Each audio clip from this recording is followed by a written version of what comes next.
بسم اللہ الرحمن الرحیم۔ یمن کا بادشاہ حضور اکرم صلی اللہ علیہ وسلم سے 1000 سال پیشتر یمن کا بادشاہ تبع اول حمیری تھا۔ ایک مرتبہ وہ اپنی سلطنت کے دورے کو نکلا۔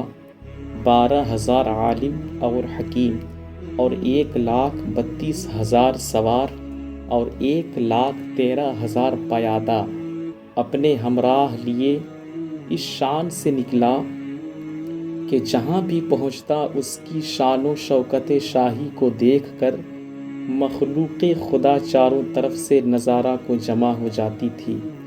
یہ بادشاہ جب دورہ کرتا ہوا مکہ معظمہ پہنچا تو اہل مکہ سے کوئی اسے دیکھنے کو نہ آیا۔ بادشاہ حیران ہوا اور اپنے وزیر اعظم سے اس کی وجہ پوچھی تو اس نے بتایا کہ اس شہر میں ایک گھر ہے جسے بیت اللہ کہتے ہیں، اور اس کی اور اس کے خادموں کی جو وہاں کے باشندے ہیں تمام لوگ بے حد تعظیم کرتے ہیں، اور جتنا آپ کا لشکر ہے اس سے کہیں زیادہ دور اور نزدیک کے لوگ اس گھر کی زیارت کو آتے ہیں اور وہاں کے باشندوں کی خدمت کر کے چلے جاتے ہیں۔ پھر آپ کا لشکر ان کے خیال میں کیوں آئے؟ یہ سن کر بادشاہ کو غصہ آیا اور قسم کھا کر کہنے لگا کہ میں اس گھر کو کھدوا دوں گا اور یہاں کے باشندوں کو قتل کروا دوں گا۔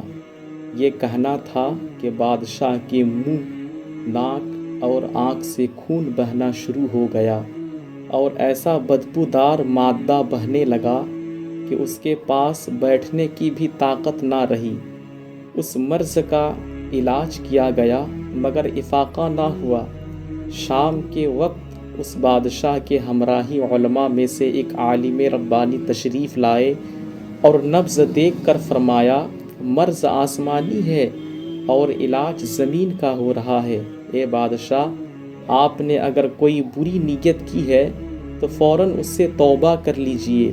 بادشاہ نے دل ہی دل میں بیت اللہ شریف اور خدام کعبہ کے متعلق اپنے ارادے سے توبہ کی۔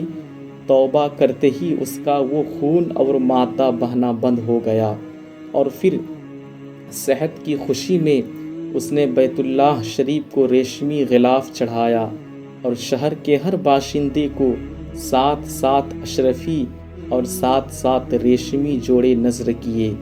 پھر یہاں سے چل کر جب مدینہ منورہ پہنچا تو ہمراہی علماء نے جو کتب سماوی کے عالم تھے وہاں کی مٹی کو سونگھا اور کنکریوں کو دیکھا، اور نبی کے آخر الزماں صلی اللہ علیہ وسلم کی ہجرت گاہ کی جو علامتیں انہوں نے پڑھی تھی ان کے مطابق اس پاک سرزمین کو پایا تو باہم عہد کر لیا کہ ہم یہاں ہی مریں گے مگر اس سرزمین کو نہ چھوڑیں گے۔ اگر ہماری قسمت نے یاوری کی تو کبھی نہ کبھی جب نبی کے آخر الزماں صلی اللہ تعالی علیہ وسلم یہاں تشریف لائیں گے ہمیں بھی زیارت کا شرف حاصل ہو جائے گا، ورنہ ہماری قبروں پر تو ضرور کبھی نہ کبھی ان کی جوتیوں کی مقدس خاک اڑ کر پڑ جائے گی جو ہمارے لیے نجات کا ذریعہ بنے گا۔ یہ سن کر بادشاہ نے ان عالموں کے واسطے 400 مکان بنوائے اور اس بڑے عالم ربانی کے مکان کے پاس حضور صلی اللہ تعالی علیہ وسلم کی خاطر ایک 2 منزلہ عمدہ مکان تیار کروایا اور وصیت کر دی کہ جب آپ صلی اللہ تعالی علیہ وسلم تشریف لائیں تو یہ مکان آپ کی آرام گاہ ہوگی، اور ان 400 علماء کی کافی مالی امداد بھی کی، اور کہا کہ تم ہمیشہ یہیں رہو، اور پھر اس بڑے عالم ربانی کو ایک خط دیا اور کہا کہ میرا یہ خط اس نبی کے آخر الزماں صلی اللہ تعالی علیہ وسلم کی خدمت اقدس میں پیش کر دینا، اور اگر زندگی بھر تمہیں حضور کی زیارت کا موقع نہ ملے تو اپنی اولاد کو وصیت کر دینا کہ نسلاً بعد نسلین یہ خط محفوظ رہے حتیٰ کہ سرکار ابر قرار صلی اللہ علیہ وسلم کی خدمت میں پیش کیا جائے۔ یہ کہہ کر بادشاہ وہاں سے چل دیا۔ وہ خط جو نبی کے کریم صلی اللہ تعالیٰ علیہ وسلم کی خدمت میں 1000 سال بعد پیش ہوا، کیسے ہوا اور خط میں کیا لکھا تھا سنیے اور عظمت مصطفیٰ صلی اللہ تعالیٰ علیہ وسلم کا اعتراف فرمائیے۔ خط کا مضمون تھا کہ کم ترین مخلوق طبہ اول حمیری کی طرف سے شفیع المذنبین سید المرسلین محمد الرسول اللہ صلی اللہ تعالیٰ علیہ وسلم، اما بعد، اے اللہ کے حبیب، میں آپ پر ایمان لاتا ہوں اور جو کتاب آپ پر نازل ہوگی اس پر بھی ایمان لاتا ہوں، اور میں آپ کے دین پر ہوں۔ بس اگر مجھے آپ کی زیارت کا موقع مل گیا تو بہت اچھا، وہ غنیمت، اور اگر میں آپ کی زیارت نہ کر سکا تو میری شفاعت فرمانا اور قیامت کے روز مجھے فراموش نہ کرنا۔ میں آپ کی پہلی امت میں سے ہوں اور آپ کے ساتھ آپ کی آمد سے پہلے ہی بیعت کرتا ہوں۔ میں گواہی دیتا ہوں کہ اللہ ایک ہے اور آپ اس کے سچے رسول ہیں۔ شاہ یمن کا یہ خط نسلاً بعد نسل ان 400 علماء کے اندر حرز جاں کی حیثیت سے محفوظ چلا آیا، یہاں تک کہ 1000 سال کا عرصہ گزر گیا۔ ان عالم علماء کی اولاد اس کثرت سے بڑھی کہ مدینہ کی آبادی میں کئی گنا اضافہ ہو گیا، اور یہ خط دست بدست مع وصیت کے اس بڑے عالم ربانی کی اولاد میں سے حضرت ابو ایوب انصاری رضی اللہ تعالیٰ عنہ کے پاس پہنچا، اور آپ نے وہ خط اپنے غلام خاص ابو لیلہ کے تحویل میں رکھا۔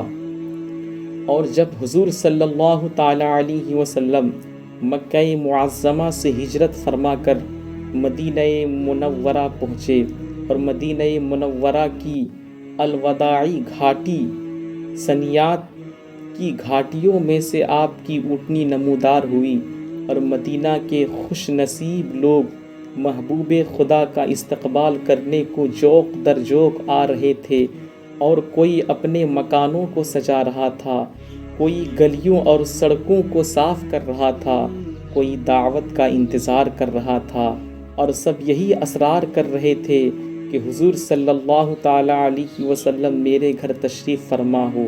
حضور صلی اللہ تعالیٰ علیہ وسلم نے فرمایا کہ میری اونٹنی کے نکیل چھوڑ دو، جس گھر میں یہ ٹھہرے گی اور بیٹھ جائے گی وہی میری قیام گاہ ہوگی۔ چنانچہ وہ 2 منزلہ مکان شاہ یمن طبہ نے جو حضور کے خاطر بنوایا تھا، اس وقت حضرت ابو ایوب انصاری رضی اللہ تعالی عنہ کے تحویل میں تھا، اسی میں حضور صلی اللہ تعالی علیہ وسلم کی اونٹنی جا کر ٹھہر گئی۔ لوگوں نے ابو لیلہ کو بھیجا کہ جاؤ حضور کو شاہ یمن کا خط دے آؤ۔ جب ابو لیلہ حاضر ہوا تو حضور نے اسے دیکھتے ہی فرمایا، تو ابو لیلہ ہے۔ یہ سن کر ابو لیلہ حیران ہو گیا۔ حضور نے پھر فرمایا، میں محمد الرسول اللہ ہوں، شاہ یمن کا جو میرا خط تمہارے پاس ہے وہ لاؤ، وہ مجھے دو۔ چنانچہ ابو لیلہ نے وہ خط دیا۔ حضور نے پڑھ کر فرمایا، صالح بھائی طبہ کو آفری و شاباش۔ سبق: ہمارے حضور صلی اللہ تعالیٰ علیہ وسلم کا ہر زمانے میں چرچا رہا، اور خوش قسمت افراد نے ہر دور میں حضور سے فیض پایا ہے، اور حضور صلی اللہ تعالیٰ علیہ وسلم اگلی پچھلی تمام باتیں جانتے ہیں، اور یہ بھی معلوم ہوا کہ حضور صلی اللہ تعالیٰ علیہ وسلم کی آمد کی خوشی میں مکانات اور بازاروں کی سجانا اور مزین کرنا صحابہ کرام کی سنت ہے۔ پھر آج اگر حضور کی آمد کی خوشی میں بازاروں کو سجایا جائے، گھروں کو مزین کیا جائے اور جلوس نکالا جائے تو اسے بدعت کہنے والا خود کیوں بدعتی نہ ہوگا؟ دوستو، میں امید کرتا ہوں کہ میرا یہ ویڈیو آپ کو بہت اچھا لگا ہوگا۔ ایک لائک کر دیں اور صدقہ جاریہ سمجھتے ہوئے اسے شیئر کر دیں۔ السلام علیکم۔